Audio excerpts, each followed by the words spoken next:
केला बेचने वाली चुड़ैल। एक बार की बात है, जादूपुर नाम के एक गांव में करतब दिखाती एक औरत एक रेड्डी के लिए गांव में आती है। आइए आइए मेहरबान कदरदान, खाइए रोहड़ा के ताजे ताजे केले। कभी खाए नहीं होंगे ऐसे केले, पीले पीले केले खाइए। ये कहकर रोहड़ा हाथों में 4 केले लिए उन्हें सर्कल में जोर जोर से हवा में उछालती हुई करतब दिखाती है, जिसे देखकर आसपास के सारे बच्चे अपने अपने मम्मी पापा से उस औरत के पास जाने की जिद करने लग जाते हैं। पापा, ऐसा तो सर्कस में बॉल से होता है ना, ये आंटी तो केले से कर रही है। चलिए ना पापा, देखते हैं। रोहड़ा एक पतली सी तार पर चलती हुई केलों से करतब दिखाती है।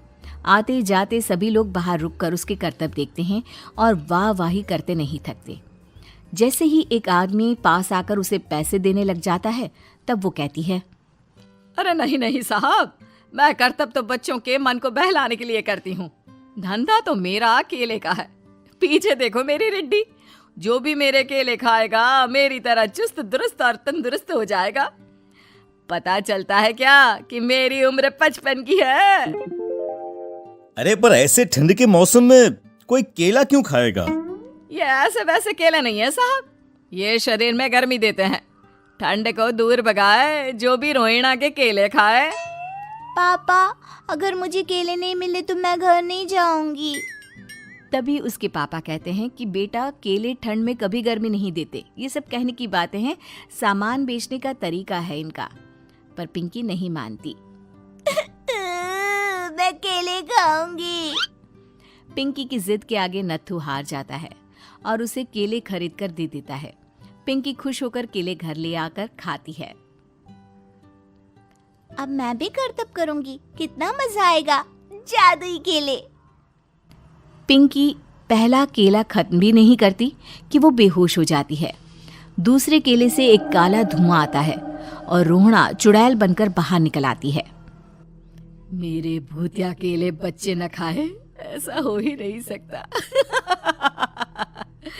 जादूपुर वालों, कब तक बचोगे? आ गई हूं मैं रोहड़ा, जिसका कोई नहीं कर सकता सामना। रोहड़ा पिंकी को गोद में उठाकर काले धुएं में कहीं गायब हो जाती है। शाम के वक्त नत्थू घर लौटता है और पिंकी को घर में ना पाकर उसकी माँ से कहता है, माँ पिंकी कहाँ है? अरे बेटा, उसे तो तू सुबह करतब दिखाने ले गया था ना, फिर कहाँ वापस आए तुम दोनों? मुझे लगा तू उसे अपने साथ मंडी ले गया होगा। हे भगवान, मेरी बच्ची कहाँ गई? मैं उसे घर ही तो छोड़कर गया था माँ। नत्थू गांव के घर कोने में अपनी बेटी को ढूंढता है, पर उसे वो कहीं नहीं मिलती। परेशान होकर आखिर रो रो कर नत्थू हिम्मत हार कर घर लौट आता है। अगली सुबह रोहड़ा फिर से करतब दिखाने आती है और इस बार पिंकी की तरह रोनी केले खरीद लेता है। 50 रुपए दिए थे पापा ने, सारे पैसों की मैंने केले खरीद लिए हैं। अब मैं भी आंटी की तरह ही करतबबाज बन जाऊंगा।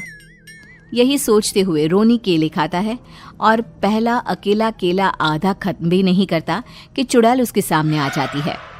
मेरे साथ चलने का समय आ गया है रोनी।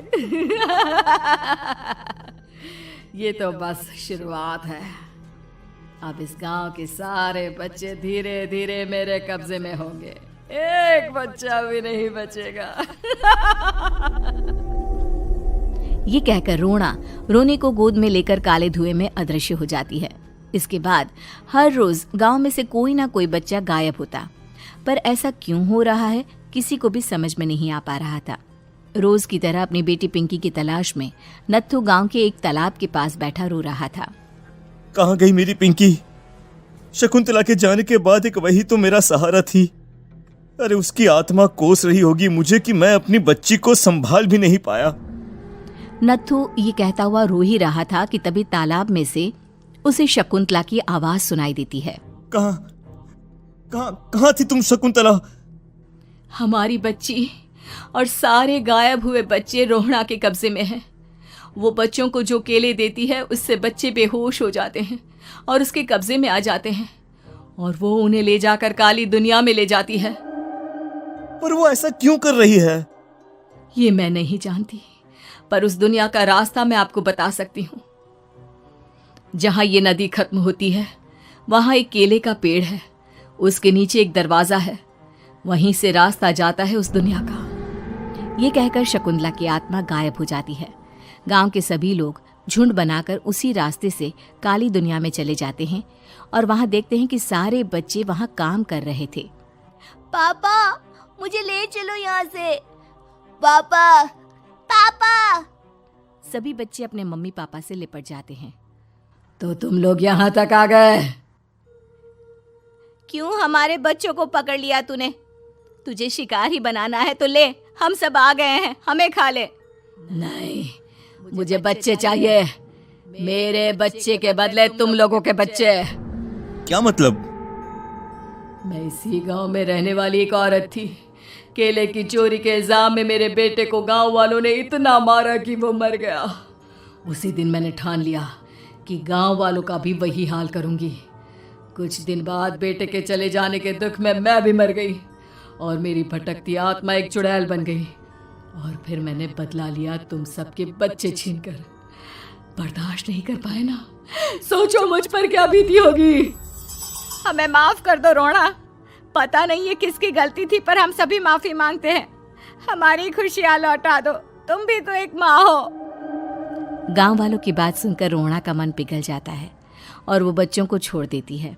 उसके बाद काली दुनिया बच्चों के लिए जादुई दुनिया बन जाती है। अब कोई भी कभी भी वहां आ जा सकता था।